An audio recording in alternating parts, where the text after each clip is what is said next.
Toujours dans l'onglet échéancier, après avoir fini de définir un peu les options par défaut concernant les dates de début, de fin, le nombre d'heures par jour, par semaine et par mois, le nombre de jours par mois, nous allons passer à la partie échéancier elle-même. Voilà. Nous allons voir un peu quelles sont les bonnes informations à choisir à ce niveau. Tout d'abord, on a une case qui est cochée, afficher les prévisions, les messages de prévision. Ça, c'est pour autoriser le logiciel à vous afficher des avertissements ou des informations au fur et à mesure que vous affectez des ressources à des tâches ou que vous liez des tâches entre elles. Maintenant, quant au taux d'allocation, ça concerne un peu les ressources. Une ressource pour MS Project disponible selon le calendrier de projet est considérée comme étant disponible à 100%. Donc, raison pour laquelle les taux d'allocation par défaut sont exprimés en pourcentage. Lorsqu'une ressource est disponible uniquement à mi-temps, dans le cadre de la réalisation d'un projet, on dira que la ressource est disponible à 50%. Par défaut, MS Project nous propose le pourcentage, un choix qui est judicieux, qu'il faudrait garder.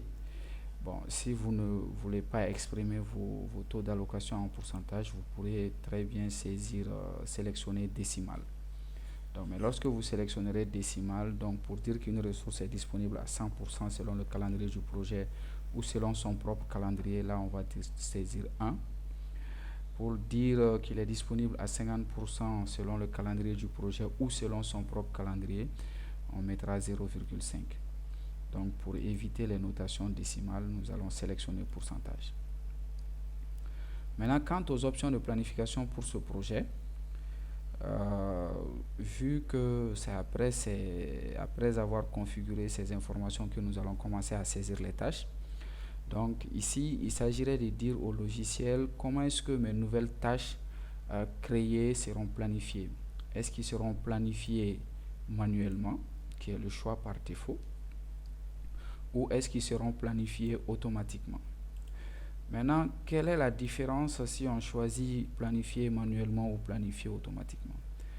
Quand on garde une planification manuelle, donc dès qu'on saisit une nouvelle tâche, la colonne date de début et date de fin ne sera pas renseignée. Donc là, il va nous falloir le saisir manuellement.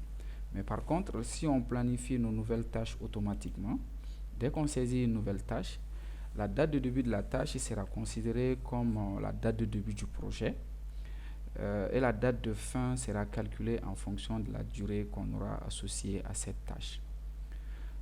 Nous allons garder et planifier automatiquement les nouvelles tâches créées et on va dire juste en bas que les tâches planifiées automatiquement commenceront à la date de début du projet ou à la date du jour à laquelle on va saisir. Maintenant, l'unité dans laquelle nous allons exprimer les durées de nos tâches. Par exemple, si je mets 20 comme durée d'une tâche, est-ce que ça voudrait dire 20 jours ou encore 20 minutes, 20 heures, 20 semaines ou 20 mois? Ici, je garderai jour vu que mon exemple de projet ici, la durée des tâches s'exprime en jours. Maintenant, au niveau de travail, ça c'est les charges de travail. Le logiciel a la possibilité aussi de vous afficher le nombre, les charges de travail par ressource ou par activité. Maintenant, ces charges de travail, si vous voulez, vous les exprimer aussi en heures, en jours ou en semaines. Bon, si vous payez vos ressources à l'heure, le mieux c'est de l'exprimer en heure. Si vous payez vos ressources en mois, le mieux c'est de l'exprimer évidemment en mois. Maintenant, les types de tâches. À ce niveau, nous avons 3 types de tâches. Capacité fixe, durée fixe et travail fixe. Lorsqu'une tâche est de type capacité fixe, ça voudrait tout simplement dire que la capacité de la tâche elle est fixe. C'est-à-dire que lorsqu'on affecte une ressource à cette activité, rien ne change. Mais lorsqu'on va affecter une deuxième ressource, soit la durée de la tâche va changer, ou tout simplement le nombre d'heures le nombre d'heures de travail associé à cette activité va bouger également. Durée fixe, comme son nom l'indique, la durée ne bouge pas, quoi qu'on puisse faire avec cette activité. Travail fixe, le nombre d'heures de travail ne changera pas, mais la durée peut changer et d'autres informations que nous verrons par la suite. Par défaut, nous allons choisir capacité fixe. Maintenant, les nouvelles tâches sont pilotées par l'effort ou pas. Cette option, elle est importante. Elle va avec le type de la tâche qu'on aurait choisie. Par défaut, nous allons prendre capacité fixe et les nouvelles tâches qui seront pilotées par l'effort. Pourquoi?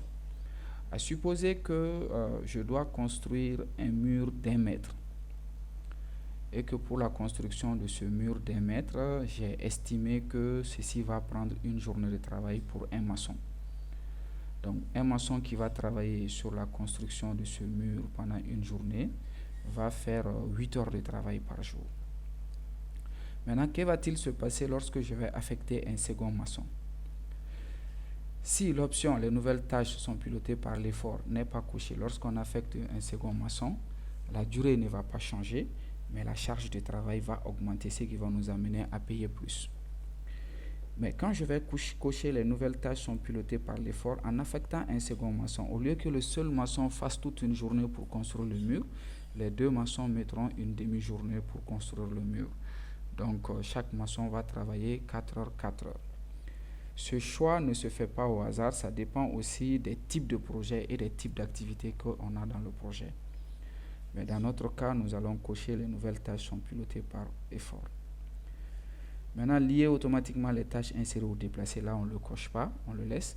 Fractionner les tâches en cours de réalisation, on le laisse cocher. Et les autres options, on ne les touche pas, on va les garder telles qu'elles sont.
Maintenant, nous allons passer aux options avancées.